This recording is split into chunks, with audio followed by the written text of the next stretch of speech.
I want to welcome you back to an all-new episode of Laid Back History. And I am joined by Drew Ross. We're going with Ross. That's right. We were just talking about his last name. It was Manco, now it's Ross. Yes. Okay, so we're going by Ross. Of Ross Farms. And makes sense, doesn't it? It does, yes it does. And the reason we're talking to Drew today is we're talking about Century Farms, because you are a Century Farm. And some, and then some. And then some. Yeah. Okay. So a Century Farm, what these were designated, I think back in like 1937, they started this idea of designated farms that would have the same family on them for 100 years, right? Continuously operational. Continuously operational for 100 years. By the same family for 100 years. Okay. They also award Sesquicentennial. Okay. There's a couple of them. And Bicentennial as well. And there may be Bicentennial. Yeah. There may be a 250 too. Okay. So in case you're wondering, Sesquicentennial is 150 years. Yes, which is my favorite anniversary, just because it's a great word, Sesquicentennial. Sesquicentennial. Yes. So, so Drew, you're working a Century Farm. So how far does it go back in your family? I know on the sign it says 1910, but it goes before that, right? They bought this portion off for one of the sons in 1910. Then we go back to 1835 to another farm in the Lone Pine area, and then 1782 on a Ross farm in Mariana. Okay. Both of which previous farms still exist. Really? Mm-hmm. Okay. And so why did they move from the other farm to here? So they didn't. Oh, okay. This was one of the sons. Oh, so that okay. they had sons, the sons bought other farms and I got expanded. You. Okay. And then everybody died off. So how do you come down through that then? So Eli Ulrich, it's a very strange middle name. Ross is his last name. Okay. Eli Ross gets this farm given to him by his father, okay. Nathaniel Ross, in 1910. Okay. He has a son, Frank L. Ross. Okay. Senior. He runs the farm. Okay. Then we have his sons, Frank Jr. and Tom. Okay. Who then run the farm. Frank Jr. has my grandmother, Marjorie. Okay. Who then runs the farm. Marjorie has my mother, Amy, who runs the farm. And then Amy has me. Okay. So I'm 6th generation. Jeez, that's incredible. Mm-hmm. Just on this site. Yep, right here. That's and most of these, all the buildings are original. It wasn't all built at once. Right, but they're all, yeah. They actually built the front barn with the name and the date first, and they lived over the hill on the Moniger farm in a spring house. In a spring house? In a spring house. Holy cow. A very small spring house. They built the first barn so that they could have the animals and they could make money, and then they built the house. Holy cow. That's interesting. So the house is actually like 1911. Right. But the barn is 1910. 1910. And still standing. And then just eventually all the other buildings came. This barn is 1932. They built it during the Depression. They were that well-to-do. And then we have a chicken house, a machine shop with a coal forge, what we call the little house, which was actually built for the in-laws in the yard. We've got a brooder house to raise peeps in. We've got a chicken house to raise chickens in. At one time there was a duck house and a turkey house that they've torn down before my lifetime. Okay. We also had a silo that they've torn down. And there was another a smaller sheep barn that sat behind the big barn that they'd torn down before. So what's this house over here? The second house? That was just a rental. Oh, okay. Yeah, they built that in the 40s for Frank's sister. Okay. I want to say. And now it's just a tenant house. That's where I lived after I graduated high school. Gotcha. While my parents still lived in the farmhouse, and then I moved to the farmhouse. Excellent. Okay. Yeah. Very cool. Got to work your way up the ladder. Yeah. So tell me about the farm. I mean, one of the cool things that you do, and I will say, if you guys may have heard the name, Drew. I mean, he's all over the place. He does a lot of stuff for the Historical Society. He's done stuff for the Fort site, the Bradford House. But now he's got the Farmers and Friends Market in Washington. Mm-hmm, right on Main Street. Now you have some of your stuff in there, like from the farm, right? Absolutely. All the meat is coming from here. So tell me about because here's what I love. It's not just a century farm. You're actually into heritage farming as well. Mm-hmm. So what's that mean? So everything we raise here on the farm is a heritage or rare breed. Okay. Talking of heritage breed, that's a breed that's recognized by the American Livestock Breeds Conservancy, which is kind of the benchmark for rare breeds. They follow the numbers. They classify them: watch, endangered, critical, extinct, unfortunately sometimes, recovering as well. Okay. Highland cattle just graduated off of the recovering list and have quote unquote been conserved. So everything we raise here, we hold ourselves to raise on that, something on that list. So American Milking Devon cattle, which I think are they still, oh, they've wandered off, but they were there at some point. They're right in there somewhere. American Milking Devon cattle, which one of our cows, we can trace her bloodlines back to the Mayflower. So cool. And one of our friends who also raises them has been on the same farm in Vermont since the 1600s. Now, is that where you got yours from? No, some of ours came from Colonial Williamsburg. Oh, really? A couple from the National Colonial Farm. We had some seed stock from George Washington's Mount Vernon. No way. And Wow. our bull came from Colonial Williamsburg, and then we have a couple cows from Mount Pleasant Plantation, which is a historic plantation on the James River. Yeah, I know what it is, actually. You know Mount Pleasant? I do, yeah. He was a Revolutionary War colonel or Yeah. general. Yeah, I actually know what it is. Yeah. Never been there, but I know what it is. I can get you there. Okay. I know the farm managers. All right, excellent. So then we also what's special about the cattle, back in the day, they were very popular because they were a tri-purpose breed. They were good to milk, they were good for beef, they were good to be draft animals. Really? So I didn't know about the draft side of it. Yeah. Excellent. So they make really good oxen. A lot of paintings of the westward expansion in the 1800s, you'll see red horned cattle pulling the Conestoga wagons. That's American Milking Devons, because the pioneers said they could survive on a stick. And of course, the rangeland of the West is not as rich and plentiful as the pastures of New England and into our area. Right. So these cattle had to be extremely hardy and able to walk long miles during the day. And That's cool. so they're the cattle that built the West. Okay. And then what about your sheep? So we've got cattle, sheep. We've got right now 6 breeds, which are 6 breeds of recognized. sheep. Yeah. Okay. So Leicester Longwools, which are they competed with the Merino for a very long time to be kind of the commercial sheep. Obviously, they lost to the Merino. George Washington, Thomas Jefferson all raised Leicester Longwools on their plantations. James Monroe raised them as well. Then we've got Shetland sheep, which are native to the Shetland Islands of Scotland. They're kind of a smaller sheep. They only mature about 70, 80 pounds. Right. They make a wonderful fiber wool, which is my mom's portion of the business. Which we want to get to that in a second. Yeah. Put a bookmark in that. We'll get there. We want to get to that. So they come in a lot of different colors and patterns, 42 different combinations.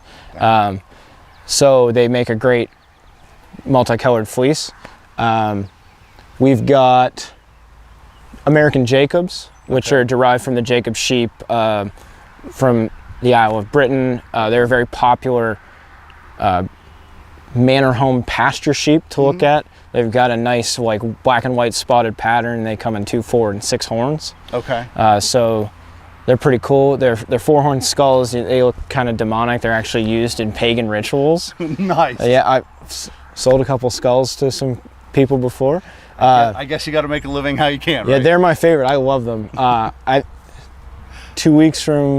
A week from Sunday, I have a tattoo appointment to get a Jacob sheep skull tattooed on my arm. Okay. So we'll have to check back and see how that goes. Yeah, we'll check. Wait, 2 weeks from when? From Sunday. It's from Sunday. Okay. Yeah. So not on this laid back history. On the next one, we'll see. We'll check out my arm tat. Oh man. Let's see. I'm blanking here. It would be nice if they'd. Oh, we might have a couple. Those are Jacobs. How many head do you have? We've got about 100 ewes. Really? And then we keep of the 6 different breeds, and then we keep a ram or sometimes 2 for each breed, and then some wethers that are kind of pets. Okay. Okay. Sorry, I'm remembering. Yeah, so we've got Rommeldale CVMs, which stands for California Variegated Mutant. Okay. Which is a color variation of a Romaldale. A Romaldale is a pretty big commercial sheep. Okay. In California, a guy got it variegated, which was a mutant strain of its DNA, bred that to be its own breed. They make a really nice big sheep with a nice colored fleece. Some of them can be red, which is a nice, for the wool business, which we'll talk about. Cheviots, which they're not on the American Livestock Breed Conservancy list. They're still a pretty popular commercial sheep, but they're our heritage. Okay. They're native to the Highlands of Scotland, unless you have border Cheviots, which come from the border regions. We raise North Country Cheviots, which come from the Highlands of Scotland. But the Rosses have been raising Cheviots since we were in Scotland. Well, then that makes sense. Exactly. You gotta keep and raising they're them. nice big sheep. They make a nice white, big fleece, which is perfect for our socks and blankets that my mom makes through her side of the business. And I love them. They're wild enough to shoot at, but they just really, they kind of embody that Highland spirit. Okay. And it's our heritage. Right. I love that. Well, all right. I got one more. And it's the good one. I say this one for right. So we also raise Hog Island sheep, which are one of the only true American breeds of sheep. Okay. They're critically endangered. There's less than 400 specimens in the U.S. only. They're not a global breed. We have 4 ewes and a ram. Okay. So are you trying to breed them to build it back up then? Is that what you're working on? Yeah. So we're one of the very few private breeders in the U.S. Most of them are on Smithsonian National Parks properties like George Washington's Mount Vernon. Really? Yeah. Wow. Gunston Hall has a large flock. George Washington's birthplace has a good sized flock. Huh. Mount Vernon has a good sized flock. It's incredible. They are one of the only true American breeds because in the 40s on Hog Island in the Chesapeake, a bunch of large hurricanes come through. The natives to Hog Island evacuate and they leave their sheep behind. In the 1970s, they decide to make Hog Island a national park. They go back and the sheep are still there. And they've bred through just being in their own wild environment to be genetically separate from any other breed of sheep that was left on the island. Really? Yeah, in like a 35-year span, which is incredible. And they're very parasite resistant. That was only 35 years. Yeah, from like 1946 or 7 to the mid-70s. And they bred that wow. Huh. That's interesting. I love them. We don't process a lot for the meat business, obviously, because the numbers are so low. But we have a saying in conservation, you got to serve them to conserve them. Okay. So the main point, and people ask this of me all the time, if they're so endangered and you need to conserve them, why are you killing them for meat? Right. They have to have a purpose in order to thrive. We can't just fill pastures with a sheep that does nothing. Right. That won't do anything for them. So so you need to be able to make money. I mean, you have to be able to afford to do this. Absolutely. Right. We're not all sanctuaries. Right. And the other side of it is to conserve and build these breeds, we need to be very selective with our breeding. Okay. So that ends with a lot of cull animals who aren't necessarily a perfect specimen. And get to be on some lovely person's plate in Washington or the city of Pittsburgh or Wheeling, West Virginia or wherever. So are there breeds of sheep that are specifically, I mean, I know it's all wool, but are there ones that were almost specifically bred for the meat? Or is it just that kind of a byproduct of the... Now in the commercial sector, absolutely. Okay. Hair sheep, which you don't have to shear, they naturally shed. Okay. Those are meat sheep solely. But when we're talking about heritage breeds, no, because they come from a time before commercialized agriculture. Okay. So you had your ewes, and they had to produce your meat and your wool, and sometimes your milk if you're milking sheep. We all love a nice pecorino cheese. That's a sheep smoked cheese. Everything had to come from that one animal. Do we all like a pecorino cheese? I mean, I do, but do we all? I hope so. In the comments below, let us know if you like a pecorino cheese. There's a lovely sheep dairy in Maryland that I can... Fantastic cheese. So just because we can't leave her out. Absolutely not. Yeah. I'd be getting a phone call. Oh, shit. I'd be getting one too. So we can't leave your mom out. And it's a major part of it. I mean, absolutely. It's what started this. My mother we were just another commercial farm. We actually grew just Cheviots for lamb for Elysian Fields in Greene County. That was my grandparents' business model. Gotcha. And when I was young, they had 30 sheep. And we only baled a portion of the farm, and a lot of it was unused. Pap would brush hog it every year. Okay. It wasn't, my grandmother taught at WVU. She retired with a teacher's or the professor's pension. Right. Pap spent his whole life in Edgar Thompson Works. He retired with a steelworker's pension. They weren't farming for a living. They were secondary. This was their secondary income. It was the, yeah. They had the farm. They might as well use it. Right. We had to be operational to qualify. I gotcha. So that was their retirement. Right. When my mom took over, she decided that she wanted to focus more on the wool. Now, we all think about, the farmer's not making a lot of money. You see the Facebook posts that say, for that $3 that you're paying for the gallon of milk, the farmer's only making 26 cents a gallon or whatever. Wool is even worse. Most wool farmers pay more to shear the sheep than the wool is worth. Less than pennies on the dollar. Really? Yeah. It's really rough. And that's why a lot of people don't raise wool sheep anymore. They have switched to hair sheep for meat, or they've just gone out. Okay. Well, oh man, I lost my train of thought. Oh, your mom. Oh, 2008. My mom, how could I forget? So she decided that she wanted to take a shift and move into the more heritage breed area. She loved Colonial Williamsburg. She knew about the Leicesters from Colonial Williamsburg. And actually our first heritage breed sheep was a Leicester long wool ram that we started crossing to our Cheviots that we bought in 2009. I remember that trip to Williamsburg. His name was Thomas Jefferson. Yeah.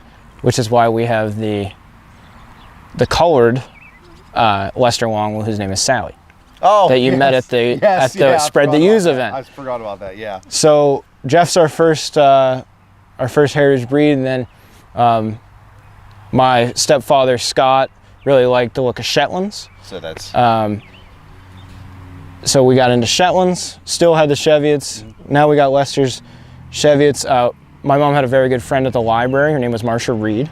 She was kind of a pioneer of heritage breeds in the area. She has since passed on, unfortunately. Her farm is in Claysville, right on 231. Yeah. Where it makes the big loop. Oh, okay. Around that farm that sits down in the valley. That was Marcia Reed's place. Beautiful she farm. raised American Jacobs. Okay. And I think she had some Shetlands.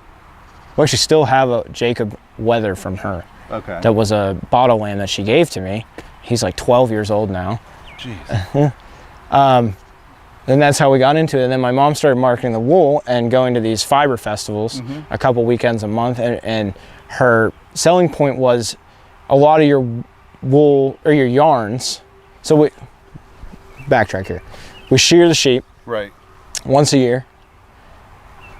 We then send the wool to one of two wool mills, either a small wool mill outside of Harrisburg that gets spun into yarn, or some of the value-added products like the socks, the quilt bats, and the wool blankets actually go to a small family-owned mill in Frankenmuth, Michigan. Okay. So then she would get those back and she'd go to these shows, and a lot of the yarns are dyed with chemical dyes, or they're not 100% wool, they're alpaca, they're acrylic, which is a plastic that nobody seems to realize that acrylic is just plastic. Right.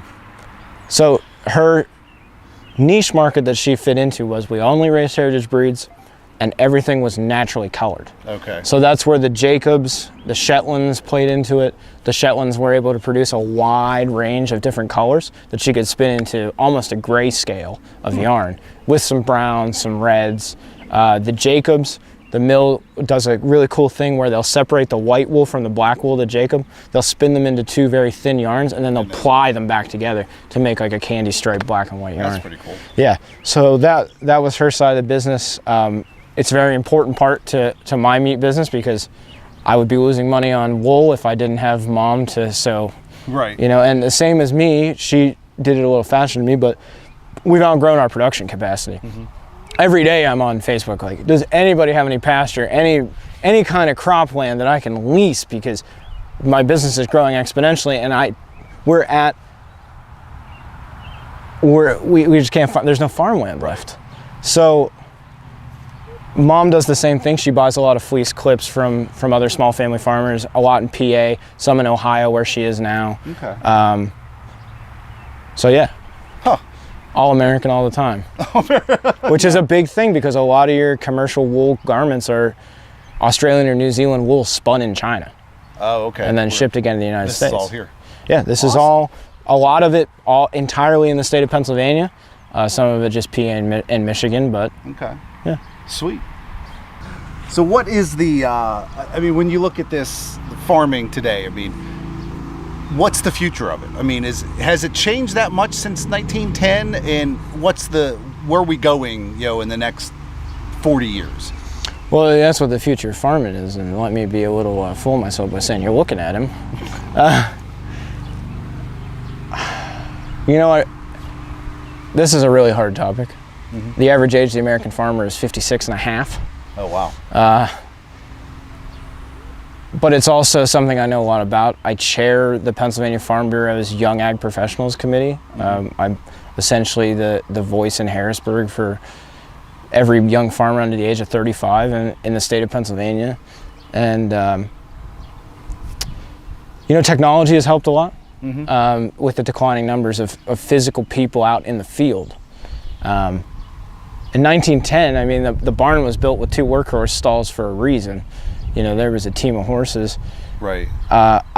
There's an older gentleman that lives down the road that used to work for Frank Sr. Mm-hmm. here, and he can remember them buying their first Farmall F20. Oh, wow. And he was telling me that he can remember over there on the hill raking the hay by hand with physical rakes into piles.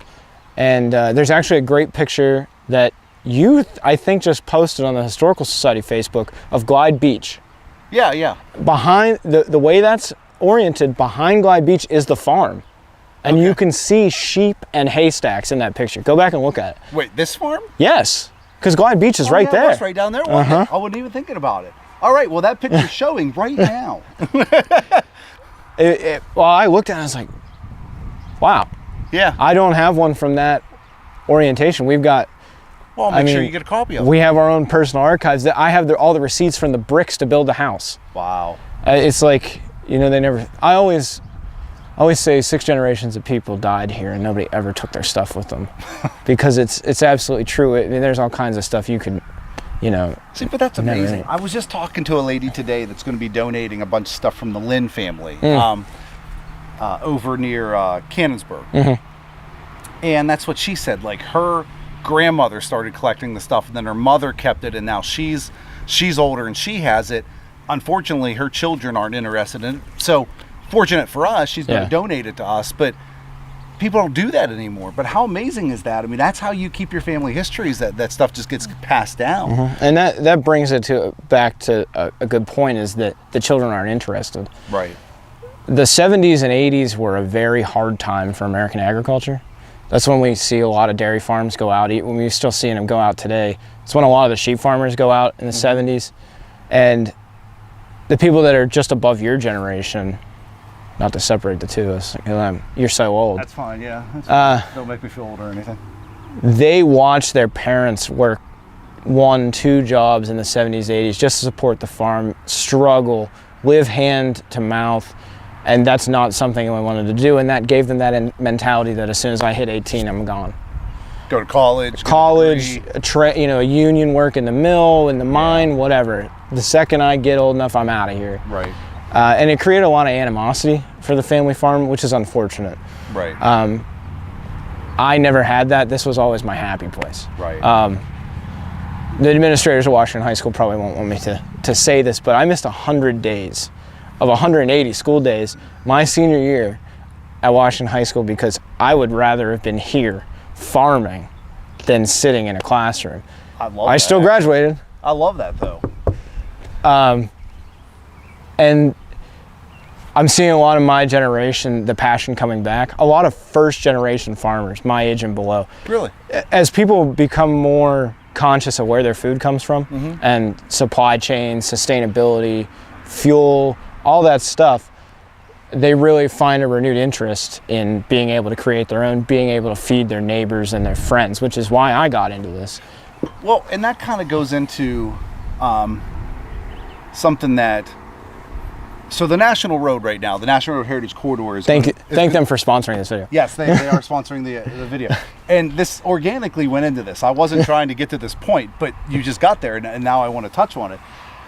They're going to be working with some local farms, you know, through Washington and Greene counties. Very excited to be a part of that as well. To put together like farm baskets, I guess. I don't know what they want to call it. And one of the reasons for that, Sarah Collier, who's the director of the Heritage Corridor, wanted to do that is because until people try the beef, until they try the fresh fruits and fresh vegetables, they may not realize, oh my God, there's a huge difference. So, and that's what the Heritage Corridor wants to do, is they want to try to help the farmers by basically almost giving people the taste of the fresh fruit, the fresh vegetables, the fresh beef, whatever it may be. And once they taste it, they're going to want more. The first one's always free. Yeah.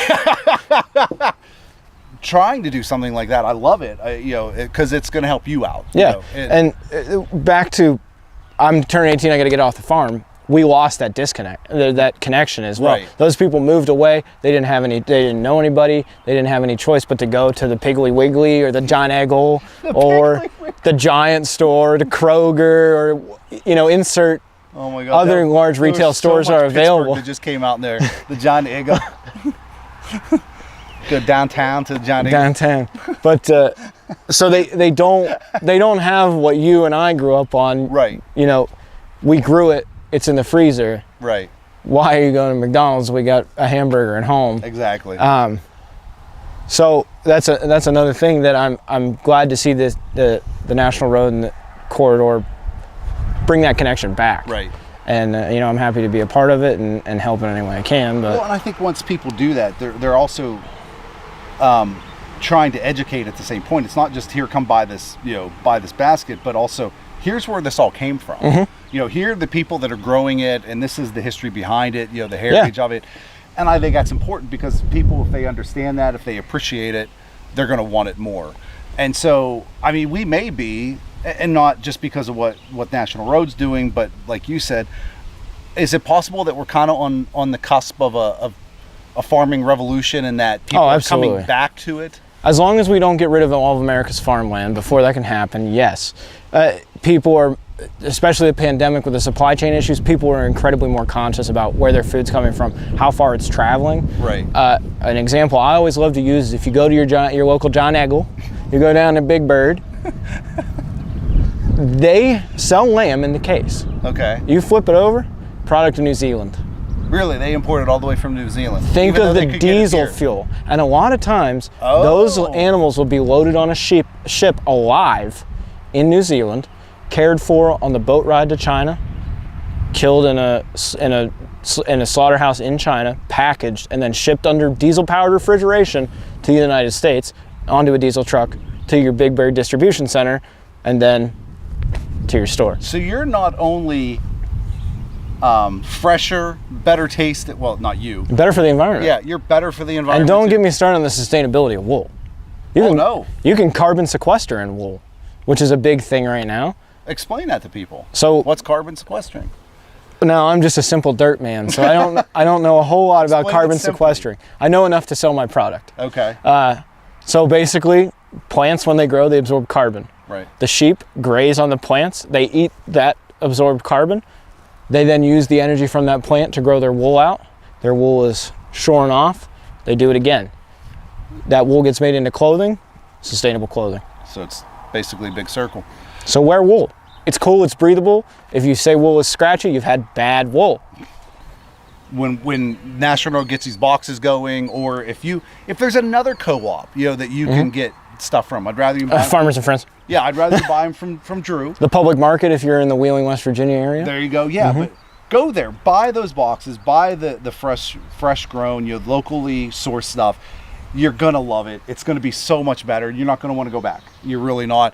And you're supporting not only, you know, local farmers and local businesses, but honestly, you're supporting the infrastructure of the country. Families. Yeah. If if farms go away, where's our food coming from?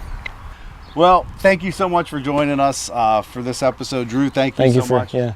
And I will see you guys in 2 weeks for an all new episode. 2 weeks of Laid Back History. You could do this every week. I did it every week, and it was just too much. I have a lot of stuff going on. Do you need to redo that outro since I interrupted No, you? we'll just go ahead and keep it. Okay. So I'll see you in 2 weeks.